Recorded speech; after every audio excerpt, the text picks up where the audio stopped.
Et si nous avions fait fausse route depuis 60 ans? Et si donner toujours plus de place à l'État pour diriger nos vies n'était pas une bonne idée? Et si les citoyens étaient des adultes libres et responsables et non des adolescents attardés, ayant besoin d'un État maman pour les moucher et d'un État papa pour les gronder? Et si multiplier le nombre d'élus et de bureaucrates pour nous ausculter, pour nous infantiliser, pour nous piller, pour nous commander, ne nous rendait pas plus prospères ou plus généreux?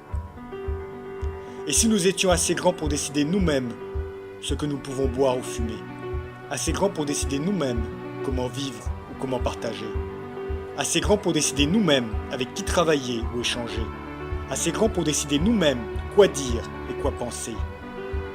Et si donner de plus en plus de ressources à l'État pour qu'il s'occupe à notre place de nos soins, de notre retraite, de notre culture, de notre logement ou de notre agriculture était une erreur? Et si les travailleurs n'avaient pas besoin d'une oligarchie syndicale subventionnée pour vivre mieux, mais simplement avaient besoin de disposer de l'intégralité du fruit de leur travail pour choisir eux-mêmes leur retraite ou leurs soins? Et si davantage d'État n'aidait pas les pauvres, mais aidait l'État? Et si la solidarité était beaucoup plus efficace et juste dans des associations libres que dans des monopoles d'État obligatoires? Et si l'entraide et la fraternité ne pouvaient exister que dans la liberté et non dans des promesses électorales? Et si le meilleur remède à la pauvreté ou au chômage n'était pas dans plus de redistribution, mais dans plus de prospérité?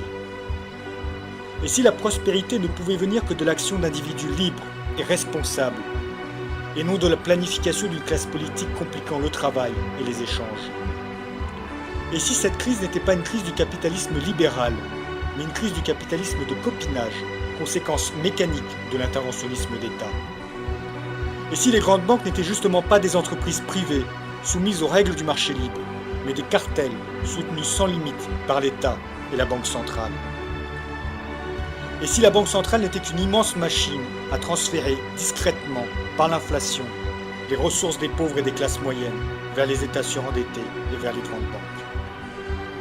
Et si l'argent des subventions et des relances ne tombait pas du ciel, mais venait de notre poche et serait mieux utilisé par nous-mêmes pour consommer ou investir? Et si le vrai libéralisme n'était pas combattu parce qu'il est injuste ou inefficace, mais parce qu'il est la seule menace pour ceux qui instrumentalisent l'État à leur profit?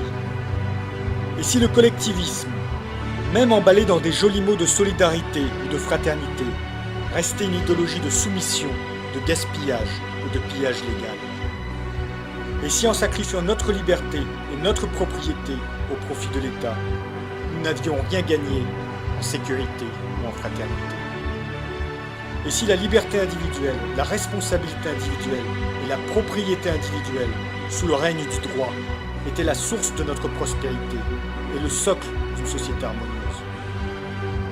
Et si nous avions fait fausse route depuis 60 ans en négligeant chaque jour davantage ces principes fondamentaux? Et si nous avions fait fausse route depuis 60 ans?